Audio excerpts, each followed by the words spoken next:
Rice, basmati rice வச்சு egg biryani செய்ய போறோம்.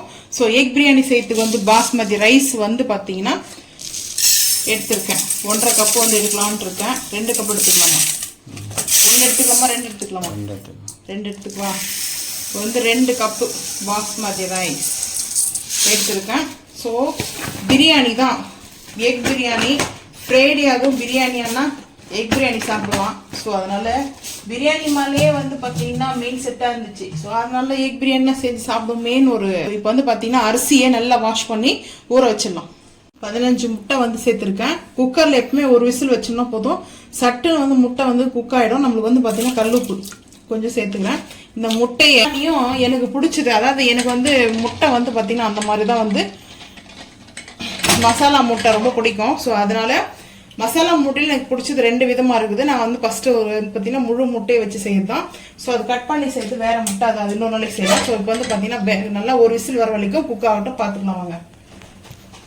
முட்டை வந்து நம்ம தோல் உரிக்கிறதுக்கு சொன்னோம் இல்லைங்களா, அந்த மேலே இருக்கிற கேப்லாம்.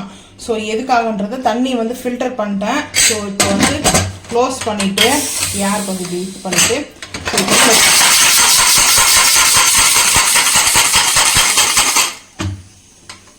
ஸோ வந்து பார்த்தீங்கன்னா அந்த மாதிரி கொஞ்சம் குழி விட்டோம்னா முட்டை ரெடி.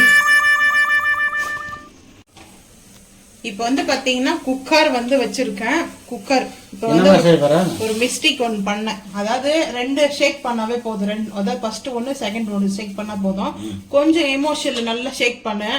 அது என்ன ஆச்சுன்னா முட்டை பாருங்க வரும் அந்த வீடியோ. நான் வந்து பார்த்தீங்கன்னா ஸோ நம்ம செய்யறத லைவா வந்து பார்க்குறோம். காம்ப்டர் வந்து பார்த்தீங்கன்னா நம்ம வந்து அதுக்காக ஸ்கிப் பண்ணவோ டெலிட் பண்ணலாம் மாட்டேன். ஏன்னா இந்த தப்பை நீங்களும் செய்யாதீங்க. 2 டைம் மட்டும் ஷேக் பண்ணா போதும். அந்த முட்டையை வந்து பார்த்தீங்கன்னா அந்த கேப் கவுண்டோட வந்து பார்த்தீங்கன்னா ஸோ இன்னொரு நாளைக்கு நான் செய்யும்போது காட்டுறேன். இது வந்து பார்த்தீங்கன்னா குக்கரோட வச்சு நல்லா ஷேக் பண்ணோன்னு என்னாச்சுன்னா ஃபுல்லாக முட்டையும் அதோடைய கேப் எல்லாம் சேர்த்து மிக்ஸ் ஆயிடுச்சு வந்து பார்த்தீங்கன்னா. ஸோ இப்போ இது வரைக்கும் நல்லா வாஷ் பண்ணி இது வரைக்கும் எடுத்திருக்கேன். ஸோ இப்போ வந்து பார்த்தீங்கன்னா அதுவும் அந்த வீடியோ வரும் பாருங்க, பார்த்துட்டு நீங்களே சொல்லுங்க. ஸோ வந்து குக்கர் ஹீட் ஆயிடுச்சு. ஆயில் வந்து சேர்த்துக்கலாம். ஆயில் கொஞ்சம் கூட சேர்த்துக்கிறேன். ஏன்னா பிரியாணிக்கெலாம் கொஞ்சம் ஆயில் கொஞ்சம் கூட தான் இருக்கணும். ஸோ இன்னும் கொஞ்சம் லைட்டாக, ஏன்னா 2 டம்ளர் வந்து அரிசி சேர்த்துக்கிறோம் இல்லையா. ஸோ அந்த அளவுக்கு வந்து ஆயில் சேர்த்துக்கணும். மிஸ்டேக் வந்து பார்த்தீங்கன்னா நம்மளுக்கு வரும், குக்கிங் பண்ணும்போது மிஸ்டேக் கம்பல்சரி வரும். ஸோ அதை வந்து பார்த்தீங்கன்னா ஆனியன், ரம்பா, லெமன், ஸோ அதுக்கப்புறம் வந்து பார்த்தீங்கன்னா தக்காளி தேவையான அளவுக்கு. இப்போ வந்து பார்த்தீங்கன்னா ஃபஸ்ட்டு வந்து லெமன் எடுத்து வச்சுட்டு தண்ணியாக நம்ம ஆனியன் வந்து சேர்த்துக்கலாம். ஆனியன் வந்து சேர்த்துக்க போகிறேன். அதோடு சேர்த்து ரம்பா லீஃபும் வந்து சேர்த்துக்கலாம்.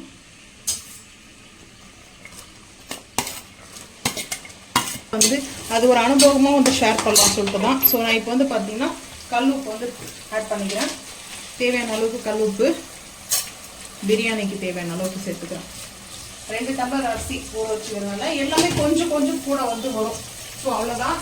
ஸோ இப்போ வந்து பார்த்தீங்கன்னா 1 கரம் மசாலா ஆட் பண்ண போகிறேன். 1 கரம் மசாலாவில் வந்து பார்த்தீங்கன்னா ஒரு அனாச்சி பூ, மராட்டி மொக்கு, 2 லவங்கம், அதுக்கப்புறம் கல்பாசி வந்து சேர்த்துக்கலாம்.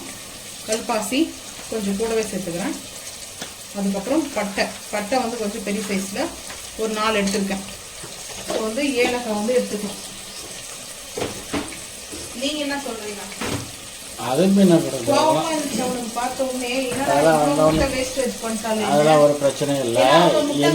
எனக்கே ரொம்ப கஷ்டமா இருந்துச்சு. நான் வந்து என்ன பண்ணுவேன், நைட்டு கூட வந்து கையிலேயே வந்து ஒரே ஒரு ஏலக்காய் வேலை செய்யும் போது தவறு நடக்கும் சகஜம். அதை கொஞ்சம் அதனால கொஞ்சம் அதை கொஞ்சம் அடுத்த வாட்டி பண்ணாத அளவுக்கு நம்ம பார்த்துக்கணும். நடந்து போன பிறகு என்ன பண்ண முடியும், அதை நினச்சி கவலைப்பட தேவையில்லை. சரியா? பார்த்தீங்கன்னா நல்லா வந்து வதங்கிட்டும். வேலை செஞ்சாலும் தப்பு நடக்கும். அது தெரியாமல் நடக்குது. அது என்ன நடக்குது, ஏன்னா தெரிஞ்சு யாரும் செய்கிறது இல்லைல்ல, தெரியாமல் நடக்குது. பை மிஸ்டேக் தானே. அந்த மிஸ்டேக் வந்து வேறு இது பண்ணிக்கணும், அப்சர்வ் பண்ணிக்கணும். அடுத்த வரும்போது இல்லை நான் வந்துட்டு முட்டையை அது வந்து ரொம்ப சூடாக இருந்ததுனால தான் அந்த மாதிரி நடந்துருக்குன்னு நினைக்கிறேன். ஏன்னா ஆறுனதுக்கு அப்புறம் குக்கரில், அதாவது ஃபங்க்ஷன் ஒன்று எங்கள் வீட்டில்.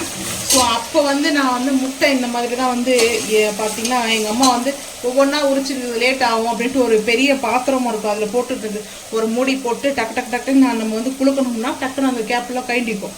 அது வந்து ஆரம்பிக்குது. நான் என்ன பண்ணேன், டைம் ஆயிடுது, 2 o'clock ஆயிடுச்சு. இப்போவே நம்ம வந்து 2:30 குக் பண்ணுறது. ஸோ அதனால நான் என்ன பண்ணுவேன், டைம் ஆகுது, குக்கர் வாஷ் பண்ணிவிட்டு நம்ம அப்படியே குக்கரை தாளிக்கணுமே சொல்லிட்டு சரி டைப் கொடுப்போம். முட்டை குளுக்க வேண்டாம்னு சொல்லி கொடுப்பேன். இந்த மாதிரி தப்பு மட்டும் பண்ணிடாதீங்க. முட்டை வேக அடிச்சு அப்புறம் வெங்காயம் நல்லா வதங்கட்டும். தப்பு அது மாதிரி யாரும் பண்ணக்கூடாதுல்ல. இல்ல சில பேர் புரிஞ்சுக்குவாங்க, சில பேர் வந்து நக்கலா கமாண்ட் போடுவாங்க. அதுக்குன்னு ஒரு ஒரு பாத்தீங்கன்னா ஒரு கேங் ஏன்னா வந்து பாத்தீங்கன்னா நிறைய பாசிட்டிவ் கமெண்ட் வருது. அது ரொம்ப ஹாப்பியா இருக்குது எனக்கு வந்து பாத்தீங்கன்னா. ரெகுலரா நம்மளுக்கு கமெண்ட், ஆனா நாங்க லாங் வீடியோ தான் எங்களுக்கு ரொம்ப தான் ஹாப்பியா இருக்குது அவங்க கமெண்ட் பண்றது. அவங்க வந்து ஒரு கமெண்ட் பண்ணியிருக்காங்க, நான் அதுல வந்து இந்த வீடியோக்குள்ளே நான் அந்த கமெண்ட் வைக்கிறதுக்கு பாக்குறேன். ஸோ வந்து பார்த்தீங்கன்னா லாஸ்ட் இப்போ வந்து பார்த்தீங்கன்னா எதுக்காக அவங்க கமெண்ட் பண்ணியிருந்தாங்க, நீங்கள் ஒரு அற்புதம் சொல்லி போட்டிருக்காங்க. ஆனால் ஆக்சுவலாக அவங்களுக்கு வந்து தமிழ் லாங்குவேஜ் கிடையாது. அவங்க வந்து பார்த்தீங்கன்னா குவைத்தில் இருக்காங்க. ஸோ அதனால அவங்களோட யூடியூப் சேனலும் இருக்குது. அது பார்த்தீங்கன்னா அவங்களுக்கு ஸ்பான்சர் பண்ணலாம் நான் சொல்லலை. அவங்க வந்து நம்மளுக்கு ஹாப்பியாக பண்ணுறாங்க. ஸோ நிறைய ஹாப்பியாக வருது. ஸோ ஹாப்பியாக கமெண்ட் பண்ணுறவங்களுக்கு எல்லாருக்குமே தேங்க்ஸ் சொல்லிக்கிறேன். எனக்கு ரொம்ப ரொம்ப பிடிக்கும். ஸோ அந்த மாதிரி கமெண்ட் பண்ணும்போது அதை பார்க்கும்போது ரொம்ப ஹாப்பியாகிடுச்சு எனக்கு. ஸோ அது விக்ரம் பாருங்கள், அவங்க ரெகுலராக நம்மளுடைய வீடியோக்கு வந்து கமெண்ட் பண்ணிட்டுருக்காங்க. அவங்களும் வந்து சேனல் வச்சுட்ருக்காங்க போல். நான் 1 டைம் தான் போயிட்டு பார்த்தேன். ஸோ நம்மளுக்கு எங்கள் சேனலில் அடுத்த வீடியோலாம் பார்க்க டைமே கிடையாது. நம்ம எடுக்கிறது, எடிட் பண்ணுறது, இன்னும் வேலை, அதுக்கப்புறம் ஷாப்பிங் போகிறது, அதுக்கப்புறம் ஒர்க், என்னுடைய பர்சனல் ஒர்க்கு அதெல்லாம் நான் வந்து பார்க்கணும். ஸோ அதனால் வந்து பார்த்திங்கன்னா ரொம்ப பிஸி. நல்ல வெங்காயம் வந்து பார்த்தீங்கன்னா வதங்கணும். ஸோ இந்த நல்லா கொஞ்சம் வதங்கினதுக்கப்புறம் பச்சை மிளகாய் வந்து சேர்த்துக்கிறேன். அதுக்கப்புறம் தக்காளி வந்து பார்த்தீங்கன்னா கட் பண்ணி வச்சுட்டு சேர்த்துக்கலாம். நல்லா வதங்கட்டும், தக்காளியும் பச்சை மிளகாயும் வதங்கட்டும். அரிசி அதுக்குள்ளே ஃபில்டர் பண்ணி கொண்டு வந்துடுவோம். ஸோ வந்து நான் ஸ்டீம் பண்ணிட்டு தான் வந்து ஆட் பண்ணேன். ஹை ஃப்ளேமில் போட்டோம்னா டக்குன்னு வந்து பார்த்தீங்கன்னா தெறிக்க விட்டுடும். ஸோ வந்து இஞ்சி பூண்டு பேஸ்ட் வந்து 1 ஸ்பூன், இன்னொரு 1/2 ஸ்பூன் சேர்த்துக்கலாம். 1/2 ஸ்பூன் எதுக்காக 1.5 ஸ்பூன் எடுத்துக்கிறோன்னா, அரிசி நம்ம எந்த அளவுக்கு வந்து கூட வந்து எக்ஸ்ட்ரா பண்ணுறோமோ ஸோ அந்த அளவுக்கு எல்லா மசாலாவுமே கொஞ்சம் அதிகமாக வந்து சேர்த்துக்கணும். 1 டம்ளருக்கு வந்து நம்ம வந்து பார்த்திங்கன்னா 1 ஸ்பூன் சேர்க்குறோம்னா இது வந்து நான்வெஜ் ஸ்மெல்லு வரணும் இல்லையா. ஸோ அதுக்காக தான். ஸோ இன்றைக்கி வந்து பார்த்திங்கன்னா நம்ம இந்த டைமில் நம்மளுக்கு வந்து பார்த்திங்கன்னா நல்லா அந்த ஆயிலெலாம் பிரிஞ்சு வருது பாருங்கள். ஆயிலெலாம் கூட இருக்குதுன்னு நினைக்க வேண்டாம். ரைஸ் வந்து ட்ரை. ஸோ அது வந்து சாஃப்ட்னஸ் பண்ணும். ஆயில் வந்து பார்த்திங்கன்னா ஹெவியாக இருக்குதுன்னு பயப்பட வேண்டாம். ஸோ நீங்கள் வேணும்னா கம் பண்ணிங்க, அது உங்களோட விருப்பம் தான். இதே மாதிரி பார்த்து செஞ்சுட்டு கூட உங்களுக்கு வந்து ஆயிலோ இல்லை காரம் இதெல்லாம் வந்து பார்த்தீங்கன்னா ஃபைஜஸ்லாம் வந்து கம் பண்ணிக்கோங்க. கொத்தமல்லி வந்து சேர்த்துக்கிறேன். ஒரு கைப்பிடி அளவுக்கு வந்து கட் பண்ணி வச்சுட்டுங்க, நல்லா வாஷ் பண்ணி. ஏன்னா கொத்தமல்லி இப்போ வந்து எதுக்காக சேர்க்குறோன்னா, இந்த ஆயிலோடு நல்லா வந்து மிக்ஸ் ஆகி அதோடைய கொத்தமல்லியோடைய ஸ்மெல்லு நல்லாயிருக்கும். ஸோ வந்து புதினா கிடையாது, புதினா வந்து சேர்க்கணும். கர்டும் சேர்த்துக்கணும், வேணும்னா சேர்த்துக்குங்க. கர்டு முடிஞ்சிச்சு, புதினாவும் முடிஞ்சிச்சு. ஸோ வந்து புதினாவும் கர்டு தான் வந்து பார்த்திங்கன்னா சேர்க்கலாம். நம்ம அதுக்கு பதில் கர்டுக்கு பதில் வந்து நான் லெமன் வந்து சேர்க்க போகிறேன். நல்லா வந்து கொஞ்சம் நேரம் அதுக்கு நல்லா குழையணும். இந்த தக்காளியெல்லாம் வந்து பார்த்திங்கன்னா குழையிற அளவுக்கு வந்து இருக்கட்டும், பார்த்துக்கலாம்.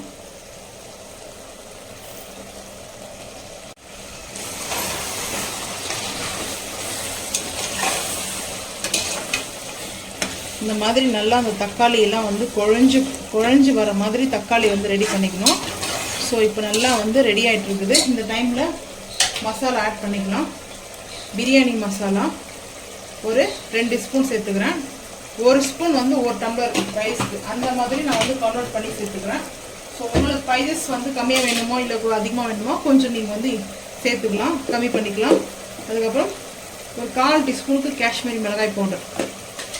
மிளகாய் பவுடர் வந்து ஆப்ஷன் தான், வேணும்னா சேர்த்துங்க, எல்லாம் ஸ்கிப் பண்ணிங்க.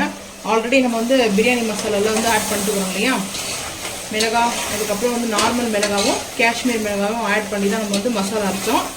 ஸோ இப்போ வந்து பாருங்கள் எப்படி இருக்குது, சூப்பராக அப்படியே அந்த பிரியாணியோடைய இப்போவே பிரியாணியோடைய ஸ்மெல் இருக்குது, சாப்பிட்ற மாதிரி இருக்குது பார்த்தீங்கன்னா.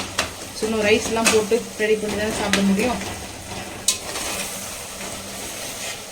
நான் வந்து பிரியாணிக்கு வந்து பார்த்தீங்கன்னா முட்டையாது. ஸோ எதுக்காகனா ஃபஸ்ட்டு ரைஸ் வந்து சேர்த்துட்டு தான் நம்ம வந்து முட்டையை வந்து அப்புறம் சேர்க்கணும்.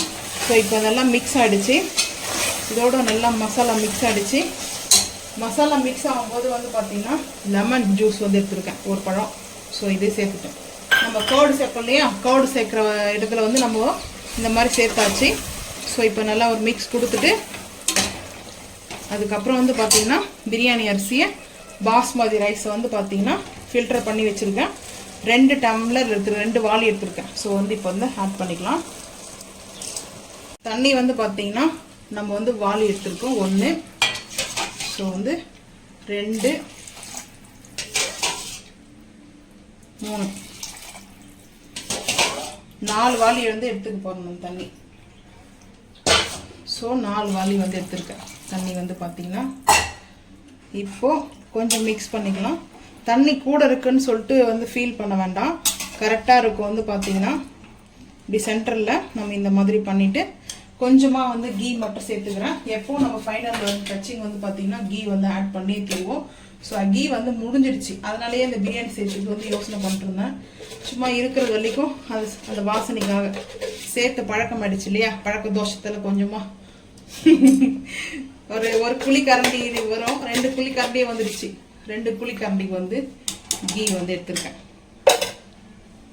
சில விஷயங்கள் வந்து பழக்க தோசைலாம் போகாது, அது எனக்கு அது மாதிரி நெய்னாவே போதும். அது சின்ன வயசுல இப்போ இருந்தில்ல, எங்கள் வீட்டில் மாடுகளும் நிறைய இருக்கும். அப்போ வந்து பார்த்தீங்கன்னா பெரிய பண்ணை இருக்கும், மாட்டு பண்ணை. ஸோ அதனால நெய் வீட்டில் பார்த்தீங்கன்னா பக்கெட்டியாக இருக்கும், அதுலேருந்து சாப்பிட்டு பழக்கம் எனக்கு. ஸோ இப்போ வந்து பார்த்தீங்கன்னா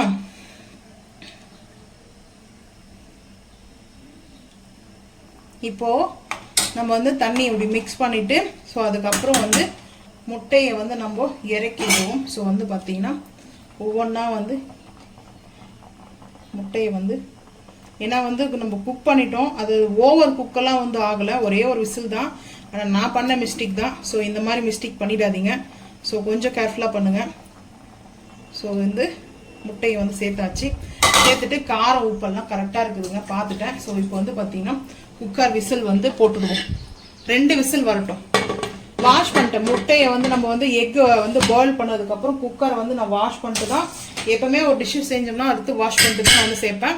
ஸோ இப்போ சேர்த்தாச்சு. 2 விசில் வந்ததுக்கப்புறம் எக் பிரியாணி ரெடி. பார்க்கலாம் வாங்க. சூப்பராக பிரியாணி வந்து பார்த்தீங்கன்னா ஒரு 5 நிமிஷம் நல்லா ஆற வச்சாச்சு. அந்த கொஞ்சம் ஆறினதுக்கப்புறம் வந்து பார்த்தீங்கன்னா ரைஸ் நல்லா உதிரியாக சூப்பராக இருக்குது வந்து பாருங்கள், பலன்னு.